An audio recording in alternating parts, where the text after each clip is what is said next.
Google AdSense में आपकी site का अप्रूवल करना है तो यूनिक आर्टिकल इज मस्ट।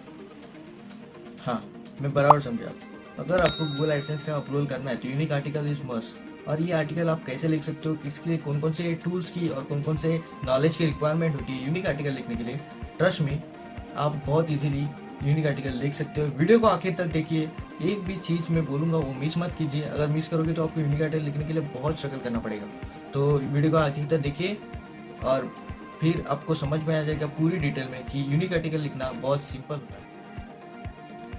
देखिए, यूनिक आर्टिकल एक ऐसी चीज होती है, वो आपको रिक्वायरमेंट पड़ती है जब आप गूगल एडसेंस के लिए अप्लाई करते हो। देखिए, देखा जाए तो आप बहुत सारे एडवर्टाइजिंग एजेंसीज हैं जो पब्लिशर को अपना एड चलाने का मौका देती है, लेकिन गूगल एडसेंस एक बहुत बड़ी कंपनी है जिसका यूज करके आप, देखिए अभी बहुत लोग बोलते होंगे, बहुत यूट्यूबर्स बोलते होंगे कि एड्सटेरा बेटर है, पॉप एड्स बेटर है, लेकिन मत जाइए इन एडवर्टाइजिंग एजेंसी के लिए, आप मत जाइए।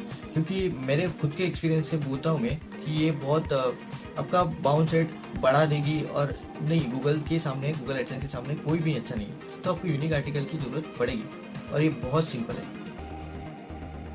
ठीक है, तो बात करेंगे कि क्या आपको गूगल एडसेंस लिखने के लिए किसी टूल का यूज करना चाहिए। क्योंकि बहुत सारे यूट्यूबर्स बोलते हैं कि भाई मेरा ये टूल है वो यूज कर लो, क्योंकि ये टूल यूज करोगे तो आपको बहुत ज्यादा टाइम बच जाएगा, आपको कोई भी रिसर्च नहीं करनी पड़ेगी और कुछ भी नहीं करना पड़ेगा। आपको ये टूल से अच्छे खासे आर्टिकल्स खाली 2-3 सेकंड में आप कर दोगे। तो क्या ये टूल यूज करना चाहिए आपको? मत कीजिए। अगर आप गूगल एडसेंस के लिए अप्लाई कर रहे हो तो टूल्स का बिल्कुल भी यूज मत कीजिए, क्योंकि ये टूल्स का आप यूज करोगे ना तो आपको कभी भी गूगल एडसेंस नहीं मिलने वाला। ये मेरा एक्सपीरियंस बोल रहा है, इसके लिए आपको बोल रहा हूँ।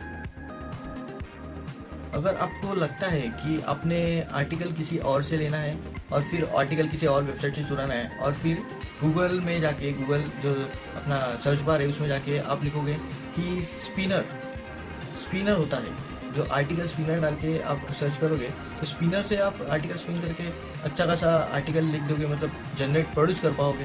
नहीं, आपको ये भी नहीं करना है, क्योंकि आप स्पिनर से जाके करोगे तो देखिए एडसेंस के लिए अप्लाई करना है तो ये स्पिनर टूल तो बिल्कुल भी यूज मत कीजिए। क्योंकि स्पिनर में क्या होता है, जो सिमिलर और जो उससे रिलेटेड चीज होती है वही आपको शब्द बदल के, इंग्लिश के वर्ड्स बदल के आपको दी जाती है, बस उतना ही होता है। तो आपको ये करने में से भी गूगल एडसेंस नहीं मिलने वाला। तो कुकड़ का इतनी मेहनत करने में कोई भी इशू नहीं है, आपको करनी है तो करो, लेकिन मैं सजेस्ट करूंगा कि आपको स्पिनर टूल यूज नहीं करना है।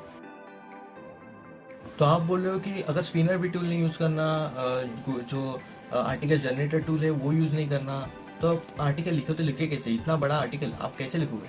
इसके लिए आपको कुछ नहीं करना, एक आपका जो टॉपिक है उसके बारे में आप सर्च करो, गूगल पे सर्च करो और यूट्यूब में सर्च करो, न्यूज़पेपर रीड करो। इससे आपको बहुत ज्यादा इन्फॉर्मेशन मिल जाएगी और इस इन्फॉर्मेशन का आपको खाली जो भी आपको समझ में आया वो इंग्लिश लैंग्वेज में और किसी और लैंग्वेज में आप लिख सकते हो। तो वही आपको लिख के आपको सिर्फ खाली एक आर्टिकल बनाना है 2000 वर्ड्स का और 51,500 वर्ड्स का, और वो खाली लिख के आपको पब्लिश करना है। अभी देखा जाए तो बहुत लोगों की ये प्रॉब्लम होती है, भैया मैं कैसे ये करूँ, क्योंकि मेरी इंग्लिश तो बहुत वीक है, तो मेरी इंग्लिश अगर वीक है तो मैं आर्टिकल इतना कैसे लिख सकता हूँ यार। तो टेंशन मत लो, मैंने बहुत लोगों को देखा है जिनकी इंग्लिश बहुत नहीं होती लेकिन वो अच्छे खासे आर्टिकल प्रोड्यूस कर सकते हैं। तो वो कैसे करते हैं, क्योंकि वो जितनी भी इंग्लिश उनको आती है ना, वो एक टूल का यूज करते हैं, उसे कहते हैं ग्रामरली। ग्रामरली का यूज करके आप अच्छा खासा आर्टिकल लिख सकते हो। मतलब आर्टिकल आप लिख लीजिए, उसके बाद ग्रामरली ऑन कर दीजिए। तो ग्रामरली का प्लगइन आता है अपने क्रोम एक्सटेंशन में, वो एक्सटेंशन कर लीजिए और एक्सटेंशन डाउनलोड कर लीजिए। फिर आपको पता चलेगा, आप कुछ भी आर्टिकल पब्लिश करने जाओगे ना तो वर्डप्रेस में वो रेड से मार्क हो जाएगा, तो ग्रामर अपने आप डिटेक्ट हो जाएगा। तो ये बहुत अच्छा टूल है। देखिए, आपके अच्छे खासे आर्टिकल तो बन गए होंगे, और ये अच्छे खासे आर्टिकल क्योंकि आपने इंग्लिश भी इम्प्रूव कर ली मतलब ग्रामरली से चेक कर ली, तो आपको इंग्लिश में भी कोई प्रॉब्लम नहीं आएगा।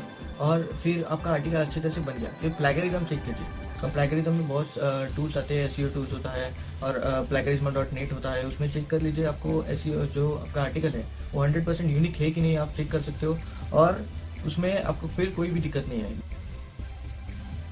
एक प्रो टिप मैं देना चाहूंगा यहाँ पे कि आपको अगर सबसे ज्यादा फास्ट जाना होगा, अगर आपको फटाफट से रैंक होना होगा, तो आपको ट्रेंडिंग टॉपिक्स के ऊपर लिखना होगा। ट्रेंडिंग टॉपिक्स मतलब जैसे कोई न्यूज आ रही है कोई न्यूज़ होती है और किसी ट्रेंड्स के बारे में, मतलब आपके निश के रिलेटेड कोई ट्रेंडिंग टॉपिक, तो आपको सबसे पहले लिखना होगा, क्योंकि गूगल सबसे पहले चेक करता है ये इस रिगार्डिंग इन्फॉर्मेशन पहले किस वेबसाइट के ऊपर है, क्योंकि सर्चेस आ रही है उसमें, तो अकॉर्डिंग टू डिमांड आपको लिखना होगा। इसके आपको रैंकिंग भी बढ़ती है और आपकी डोमेन अथॉरिटी भी बढ़ती है। तो इस चीज का, इस प्रो टिप का फायदा लीजिए। अगर आज की वीडियो के लिए इतना ही। अगर आपको ये वीडियो नॉलेजेबल लगा हो और इसमें जो इन्फॉर्मेशन दी गई है वो आपको हेल्प कर रही है इन फ्यूचर और इन प्रेजेंट, तो आप इस मेरे चैनल को सब्सक्राइब कर सकते हो और वेब विश्वा फैमिली में पार्ट बन सकते हो। तो नीचे दी हुई वो जो सब्सक्राइबर चैनल है, जो लाल वाला बटन है, वो आप दबा सकते हो और फ्री में मेरे वेबसाइट का, मेरे जो यूट्यूब फैमिली है उसका पार्ट बन सकते हो।